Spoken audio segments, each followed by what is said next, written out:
저는 일하는 30대 엄마예요. TV만 켜면 집값, 전셋값 상승 얘기로 시끌시끌 하잖아요. 불과 몇 년 전까지만 해도 저 역시 이런 얘기가 들리면 가슴을 졸이곤 했어요. 주인 아주머니가 이번에도 얼마를 올려달라 그럴까? 설마 집 비워달라 그러는 건 아니겠지? 하고 말이죠. 하늘 아래 그 많은 집 중에 왜 내 집만 없나 서러워서 울기도 많이 울었어요. 저희 친정은 거의 철마다 이사를 다녀야 했을 정도로 엄청 가난했어요. 그래서 나고 자란 집에서 시집까지 가는 친구들을 보면 그게 그렇게 부럽고 신기할 수가 없었죠. 그래서일까요? 저에게는 집에 대한 애증이 있어요.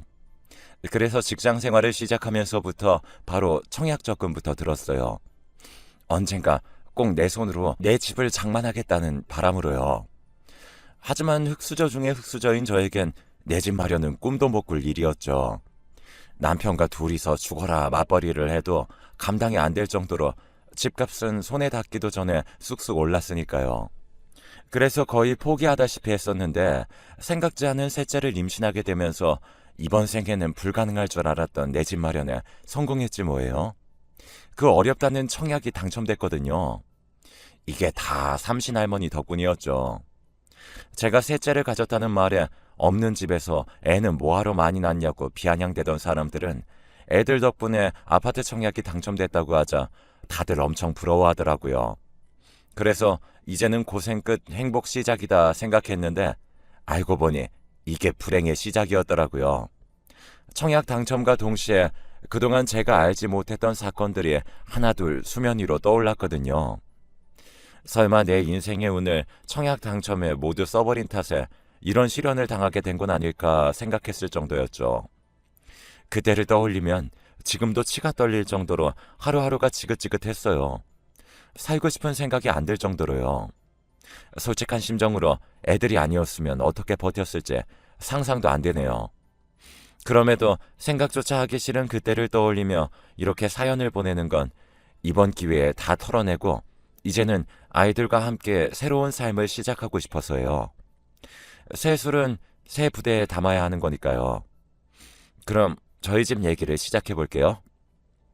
앞서도 말씀드린 대로 저희 친정은 지지리도 가난했어요. 의무교육이 아니었다면 중도의 학업을 포기해야 했을 정도로요. 이건 다 저희 아빠 탓이라고 해도 무방할 거예요. 저희 아빠는 인생의 모토가 인생은 한방이다 였거든요. 눈치채셨겠지만 노력보다는 요행을 바라는 분이셨어요. 거기다가 귀는 또 어찌나 얇은지 멀쩡히 잘 다니던 직장을 돈 더 주는 곳이 있다고 하면 바로 그만두고 움직이셨어요. 어디 그뿐인가요? 말 몇 마디에 처음 본 사람한테 한 달 월급을 통째로 투자했다가 날리기도 했었었죠.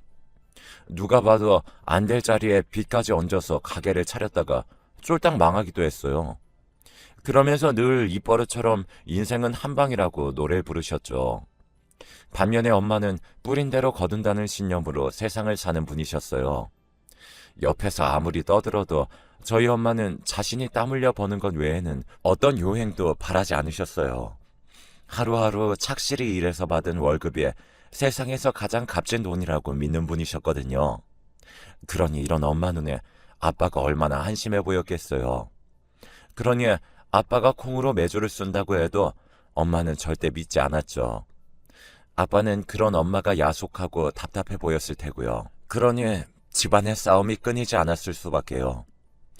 네가 남편이 나를 무시하니까 애들도 따라서 지 아빠를 무시하는 거야. 딴 집 여자들은 남편을 상점 모시듯 한다는데 넌 뭐가 잘나서 날 무시하냐? 니네 집에 돈이 있기를 아냐? 네가 배운 게 있길 아냐? 아무것도 없는 주제에 고개 빳빳이 들고 하늘 같은 남편한테 대들고 말이야. 이러니 내가 하는 일이 잘 될 턱이 있냐고. 입이 있으면 어디 말 좀 해봐. 아빠가 이러실 때마다 엄마는 입을 꾹 다문 채 너는 떠들어라, 나는 내 길 가련다, 이런 식이었어요. 그래서 늘 화를 내던 아빠가 먼저 자리를 박차고 일어나기 일쑤였죠. 그렇게 나가서는 몇 달씩 연락도 없이 집에도 안 들어왔어요. 어차피 엄마는 아빠가 벌어다 주는 돈을 기대하고 사는 사람이 아니었던 터라 우리 집 생활에는 지장이 없었어요. 하지만 늘 그 다음이 문제였죠. 아빠는 집 나가서 연락도 않는 사이에 꼭 사건 사고를 쳤거든요. 엄마가 기껏 죽어라 이래서 돈 좀 모으면 아빠가 친 사고를 수습하느라 홀라당 까먹는 게 일이었어요. 이런 아빠 때문에 엄마는 일을 하도 많이 해서 40도 안 된 나이에 손에 류마티스가 걸릴 정도였어요. 손가락 마디마디마다 뼈주사를 맞아가며 남편 대신 식구들 건사하느라 엄마의 손은 막이라는 남자 손보다 거칠고 험했어요. 물론 제 눈에는 그런 엄마 손이 세상에서 가장 고귀해 보이긴 했지만요. 이런 엄마의 고생이 끝난 건 아빠가 교통사고로 세상을 떠나시고 연년생이던 저희 자매가 직장 생활을 시작하면서부터였어요. 수십 년 동안 도시락 공장에서 일을 해오셨던 엄마는 저희 자매의 닥달에 못 이겨 난생 처음 전업주부로 살게 되셨거든요. 하지만 평생 일을 하고 살아오신 분이 하루아침에 집에서 손 놓고 지내는 건 쉽지 않았나 봐요. 언제부턴가 저희 자매 모르게 종종 아르바이트로 친구분이 하시는 스크린 골프장에 나가 카운터를 봐주시곤 하시더라고요. 말려도 소용이 없었죠. 죽으면 썩어질 몸뚱이에 움직일 수 있을 때까지 움직이면서 일하는 게 낫지. 육신 멀쩡한데 놀긴 왜 놀아? 이러시면서 말이죠. 그런데 알고 보니 제가 이런 엄마 성격을 닮았더라고요. 저도 이날 이때까지 출산 후 산후조리 3개월을 한 건 외에는 계속 일하고 살았으니 말이에요. 제가 남편을 만난 건 고등학교를 졸업하고 직장 생활을 하던 때였어요. 당시 저는 회사의 배려로 야간 대학에 다니고 있었는데 그때 남편이 일하는 인쇄소에 제본을 맡기느라 드나들면서 안면을 트게 되었어요. 지금은 그러는 사람이 없지만 제가 대학에 다닐 때만 해도 교재를 살 형편이 안 되는 학생들은 인쇄소에서 제본을 떠서 보곤 했거든요. 저 역시 한푼이 아쉬운 처지여서 그렇게 교재를 만들어 보곤 했었죠. 퇴근 후 강의를 들으러 다녀야 했던 저는 늘 종종 걸음을 치며 바쁘게 다녔는데 남편 눈에는 그런 제가 퍽 안쓰럽게 보였던 모양이에요. 하루는 제본을 맡겨놓고 찾아가는 걸 깜빡했는데 글쎄 남편이 저희 강의실 앞까지 배달을 해주었지 뭐예요. 그리고는 앞으로는 직접 인쇄소에 찾으러 오지 말고 배달을 시키라고 하더라고요. 수십 권도 아니고 딸랑 한 건인데도요. 덕분에 저는 제본한 책을 편하게 강의실까지 배달시켜 볼 수 있었어요. 그런데 하루는 꽈동기가 자기도 배달을 시켜야겠다며 인쇄소에 전화를 했는데 한 권을 배달해 주는 데가 어디 있냐며 욕만 먹었다지 뭐예요. 반년 넘게 책을 배달시켜 보았던 저는 그제야 남편의 마음을 알 수 있었어요. 그래서 고마운 마음에 제가 좋아하는 작가의 책을 사서 선물로 건넸어요. 이건 제본 안 해주셔도 돼요. 제가 드리는 감사의 선물이니까요. 그동안 저 때문에 고생 많으셨어요. 덕분에 지각도 않고 편하게 강의를 들을 수 있었거든요. 그런데 이제 안 그러셔도 돼요. 그동안 감사했어요. 저 역시 남편이 마음에 들었지만 일과 학업을 병행하는 것만으로도 벅찬지라 거절할 수밖에 없었죠. 그랬더니 남편이 그러더라고요. 비록 책을 배달하러 간 거였지만 난생 처음 대학 강의실까지 가봤어요. 저랑 똑같이 낮에 일하면서 밤에는 공부까지 하는 서영 씨를 보면서 많이 반성하게 되더라고요. 인생을 저렇게 알차게 살 수 있구나. 난 지금까지 뭐 하고 살았나 하고요. 응원하고 싶었어요. 지치지 말고 끝까지 해내시라고요. 그러니까 거절은 하지 마세요. 다른 뜻은 없으니까요.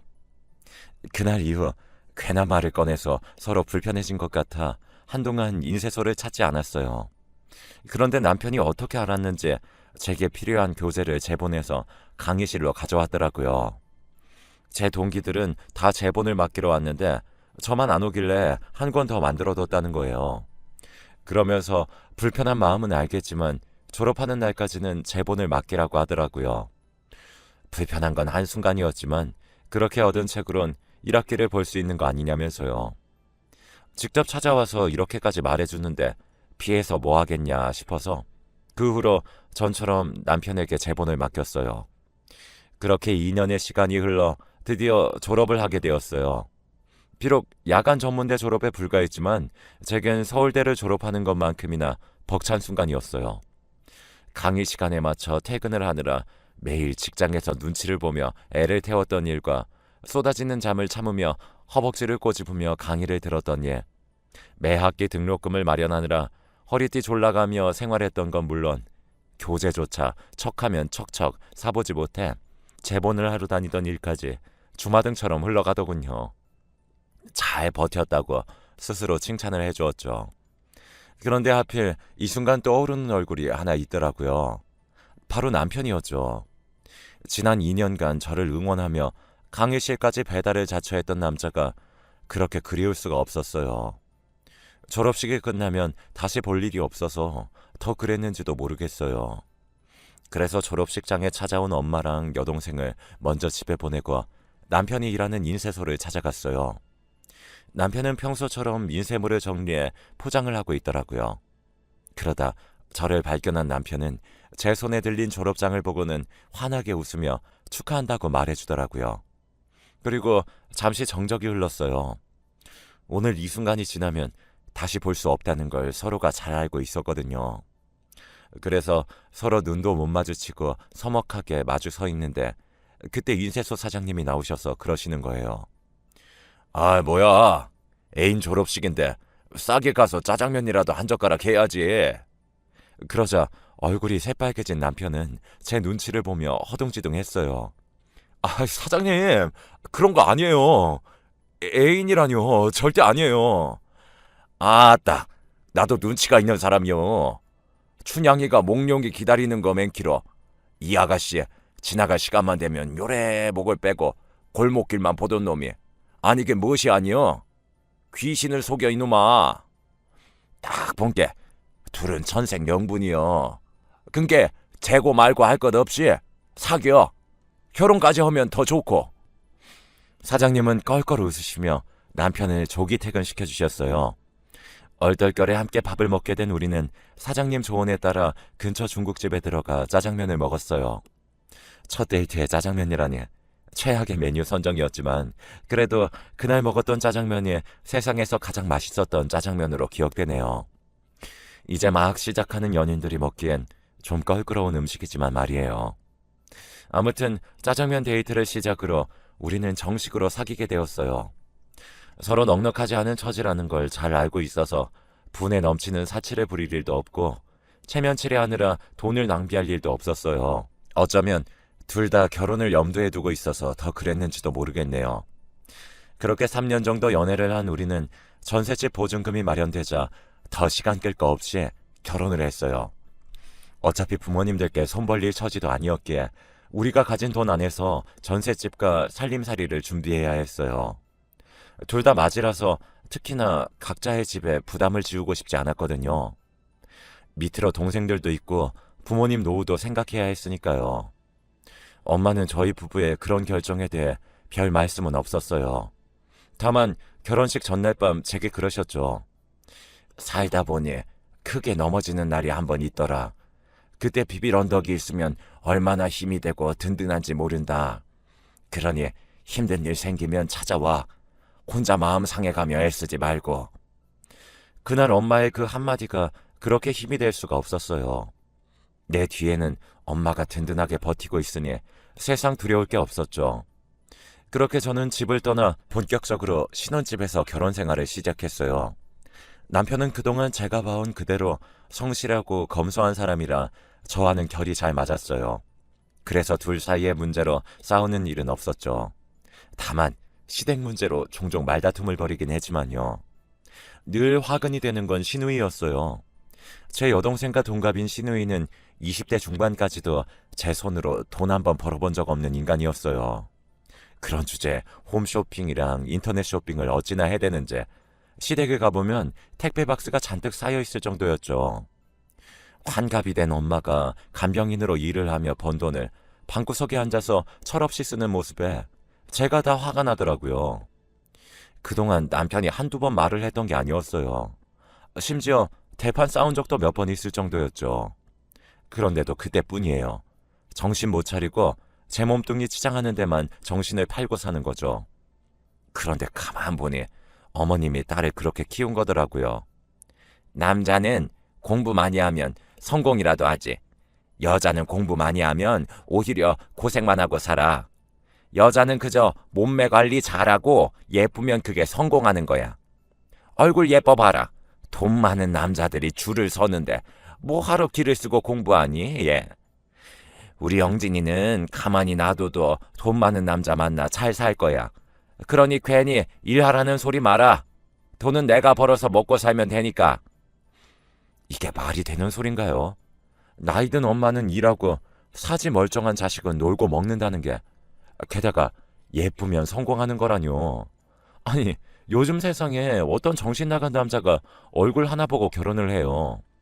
그렇다고 시누이 미모가 연예인급도 아닌데 말이죠. 길게 얘기하면 입만 아플 것 같아 어머님 앞에선 입 다물고 있었어요. 어머님 당신이 그렇게 하시겠다는데 제가 뭐라고 할 수도 없으니까요. 저희한테 시누이 먹여 살리라고 한 것도 아니고 말이죠. 그런데 꼭 그런 것만도 아니더라고요. 시누이가 저 몰래 남편한테 용돈을 뜯어가고 있었거든요. 저희 집 재정은 제 월급으로 생활하고 남편 월급은 남편 용돈 정도만 빼고 고스란히 적금을 들고 있었는데, 그 사실을 안 시누이가 저 모르게 남편한테 손을 벌렸던 거죠. 남편은 남편대로 자기 용돈을 뺏기고 나니 저한테 손을 벌렸고요. 그래서 참다 못해 시누이한테 전화해 한 소리 했어요. 본인이 돈을 벌든 아니면 주변 사람한테 손 내밀지 말라고요. 그랬더니 어머님께 그 얘기를 해서는 어머님이 남편한테 한 소리 하셨더라고요. 그 바람에 그날 밤 남편과 말다툼을 하게 된 거죠. 자기야, 나한테 따질 게 아니라 당신 여동생한테 일을 하라 그래.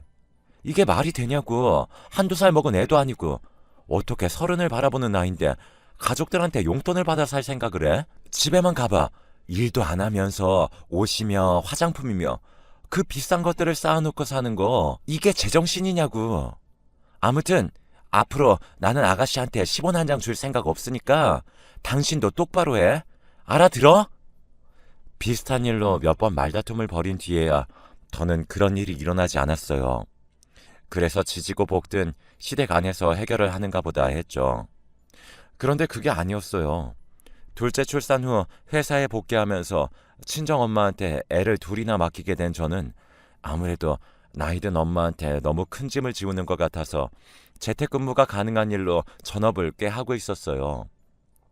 그러다 저처럼 재택근무를 해야 하는 사람들이 프리랜서로 구인구직을 할 수 있는 사이트가 있다는 걸 알게 되었고, 그것을 통해 홈페이지 제작이며 홍보물 제작에 대한 일감을 따낼 수 있었어요. 한동안은 회사 업무와 병행해서 하다가 어느 정도 수익이 보장되고부터는 회사에 사직서를 내고 본격적으로 재택근무를 하게 되었죠. 비록 여전히 바쁠 때는 친정엄마 도움을 받고 있지만 적어도 엄마한테 독박 육아를 떠넘기지는 않아도 되니 마음도 훨씬 가볍더라고요. 그렇게 이직에 성공해 재택근무를 하고 있던 어느 날이었어요. 한동안 이직 문제로 바빠서 신경을 못 썼는데 지난달부터 생리를 안 하고 있다는 걸 알게 되었죠. 워낙 주기가 일정한 편이라 설마 하는 마음에 약국에서 테스트기를 사다가 해봤는데 2줄이 나온 거 있죠. 생각지도 않은 셋째의 임신에 처음에는 기쁜 마음보다 눈앞이 캄캄했어요. 둘도 키우기가 그렇게 힘든데 셋이나 어떻게 키우나 하고 말이죠. 그래서 그날 밤 남편한테 얘기를 했더니 남편도 저랑 비슷한 반응이었어요. 지금 버는 돈으로는 생활하는 것도 빠듯한데 거기다 애가 하나 더 늘면 적금을 줄이는 방법밖에 없었어요. 그만큼 내 집 마련과는 더 멀어져 가는 거였죠. 그래서 남편한테 어떻게 하면 좋겠냐고 물었더니 일단 하는 데까지 해보고 정 안 되겠으면 그때 적금을 깨서 다시 정리하자고 하더라고요. 그래서 그러기로 하고 일단은 적금을 유지하기로 했어요.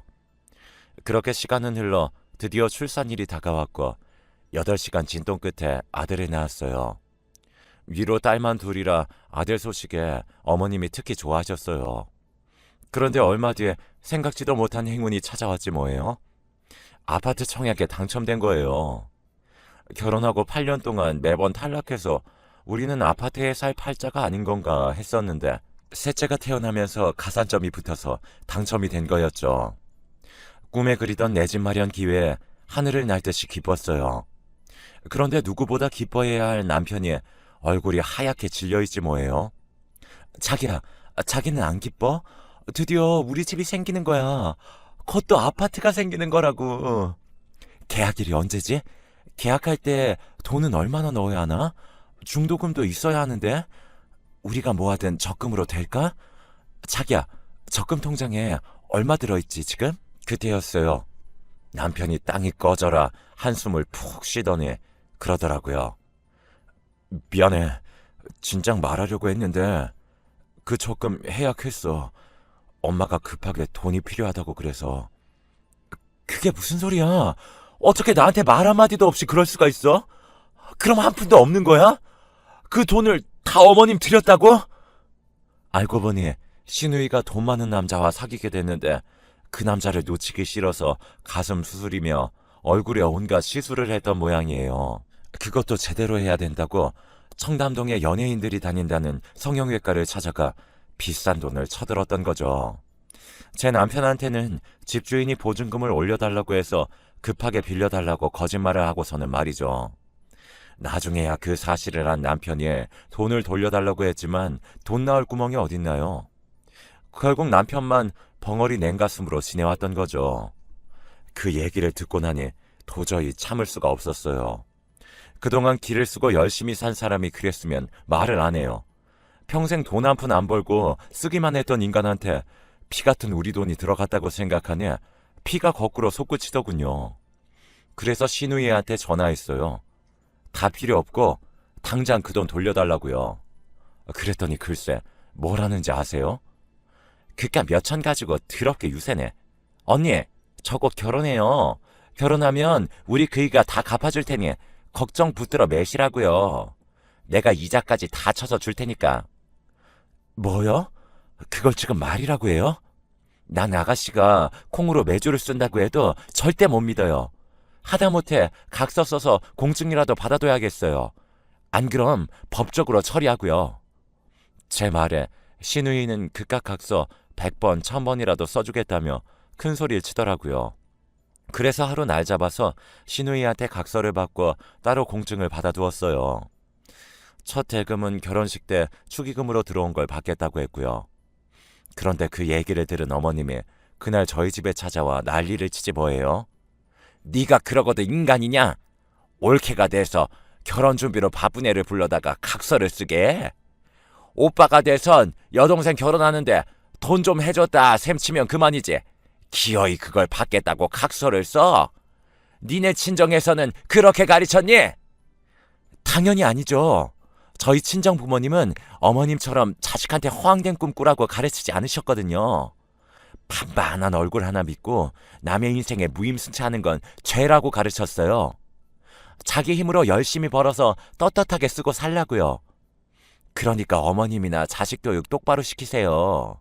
멀쩡히 잘 사는 아들한테 못난 딸 뒤치다거리나 시키지 마시고요. 저는 그 돈 무슨 일이 있어도 꼭 받아낼 거니까요. 어머님도 각오 단단히 하시는 게 좋을 거예요. 작정하고 달려든 제 기세에 어머님은 더는 아무 말 못하고 돌아가셨어요. 한바탕 난리에 놀란 아이들은 겁에 질려 엉엉 울고 참았던 서름이 터진 저도 서러워서 엉엉 울고 온 집안이 눈물바다가 되어버렸죠. 마침 그때 일 끝나고 돌아온 남편은 눈물바다가 된 집안꼴에 놀랐고요. 큰아이를 통해 친할머니가 와서 소리치고 갔다는 얘기를 들은 남편은 제게 사과를 하더라고요. 솔직히 그때는 남편 얼굴도 보고 싶지 않았어요. 그래서 눈도 안 마주치고 애들을 데리고 친정으로 가버렸죠.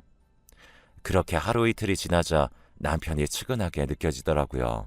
자기라고 알고 그런 것도 아니고 속아서 돈을 넘긴 건데 내가 너무했나 싶었거든요. 하지만 당장 중도금 치를 돈도 없는 상황을 떠올리니 우라가 치밀어서 한숨만 나왔어요. 그래서 늦은 밤 불 꺼진 거실로 나와서 입을 틀어막고 울어댔는데 잠깐 그 소리를 들은 엄마가 나왔더라고요. 모든 상황을 전해들은 엄마는 다음날 제게 통장 하나를 건네주셨어요. 그간 모아둔 돈이야. 이걸로 집을 살까 땅을 살까 고민 중이었는데 마땅한 게 없어서 그냥 쥐고 있었어. 이렇게 쓰려고 그랬나 보다. 이 고비만 넘기면 다 좋아질 테니 이서방이랑 화해하고 집으로 들어가. 너한테 비빌 언덕이 될 수 있어서 엄마는 기쁘구나. 그러니 부담 갖지 말고 마음껏 써. 그날 저는 엄마가 주신 통장을 들고 한참을 울었어요. 그리고 다음날 저는 아이들과 함께 집으로 돌아갔어요. 그런데 웬일인지 남편이 집에 있지 뭐예요. 평소라면 출근하고 없어야 할 사람이 말이죠. 바닥에는 술병이 나동그라져 있었고요.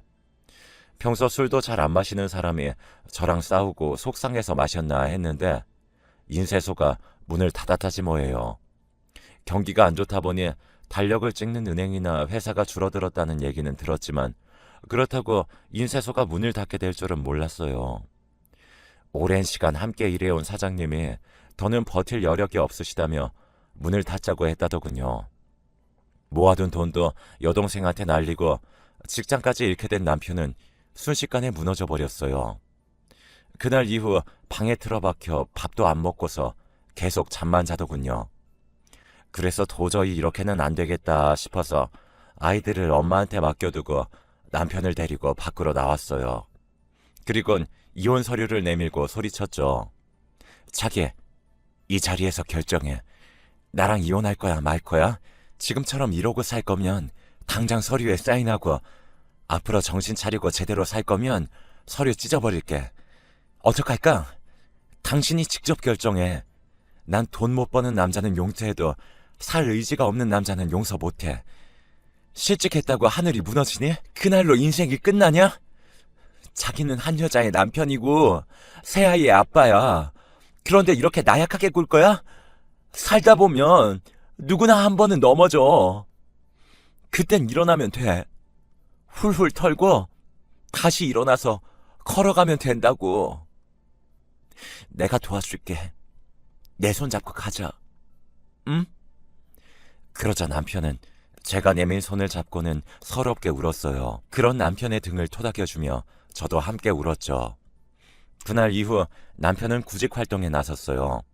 그리고는 얼마 뒤에 동네 마트에 취직을 하게 되었죠. 창고 정리하고 물건을 배달하는 일이었어요.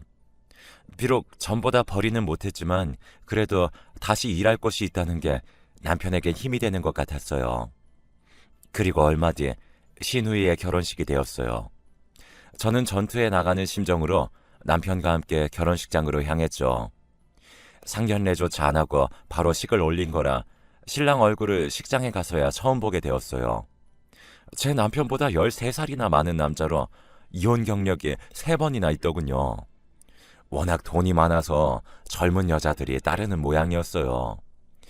저희 부부가 대기실에 나타나자 시어머니와 시누이는 인상을 썼어요. 시누이 결혼하는데 찬조금도 한 푼 안 내놓더니 무슨 낯짝으로 식장에 나타나? 좋은 날이니 내 더는 말 안 하겠다. 식 끝나고 어디 보자. 뭐야? 언닌 그렇다 치고 오빠도 빈손으로 온 거야? 진짜 너무하네. 빈손이라뇨. 그럴 리가 있나요? 제가 아가씨 결혼식을 얼마나 기다려왔는데요. 꼼꼼하게 준비했으니까 한번 열어보세요. 저는 준비해간 봉투를 내밀었어요. 시누이는 잽싸게 낚아채 가서는 봉투를 열었죠. 그리고는 사색이 되고 말았어요. 제가 작성한 내용 증명이었거든요. 전에 약속한 대로 성금조로 축의금 가져가려고 왔어요. 나머지 잔금은 하루속히 보내주세요. 만약 약속 이행 거절한다면 전에 말한 대로 법적 절차 진행됩니다. 그리고 신랑분이 아가씨 직업이랑 학벌을 잘못 알고 있는 것 같더라고요. 왜, 가슴 수술만으로는 꼬시기 힘들었나 봐요? 되도 않는 거짓말까지 하게. 그러게 몸에만 치장하지 말고 진작에 머리도 좀 채우지 그랬어요. 이래서 식구들 돈만 써대고 돈 한 푼 안 벌고 방구석에서 쇼핑만 하는 여자를 누가 좋아한다고. 아가씨 눈엔 돈 많은 사람이 호구로 보일지 모르지만 그 사람들 쉽게 돈 쓰지 않아요. 써야 될 것과 쓰지 말아야 될 것을 귀신같이 아는 사람들이라고요. 글쎄, 앞으로 아가씨가 원하는 대로 돈 많은 사모님으로 살게 될지 나이 많은 남자 가정부로 쓰이게 될지 잘 모르겠지만 한번 잘 살아보세요. 제가 두 눈 부릅뜨고 지켜볼 테니까. 그 말을 남기곤 남편과 함께 식장을 나왔어요. 축의금 가방을 들고요. 결혼만 하면 돈을 갚겠다고 호언장담하던 시누이는 전처가 남긴 자식들 키우랴, 치매에 걸린 시아버지 모시랴 고생만 진탕하다가 얼마 전 이혼을 당하고 말았어요. 결혼한 지 반년도 안 돼서 말이죠. 위자료는커녕 몸만 겨우 빠져나오는 걸로 합의하고 이혼했다고 하더군요.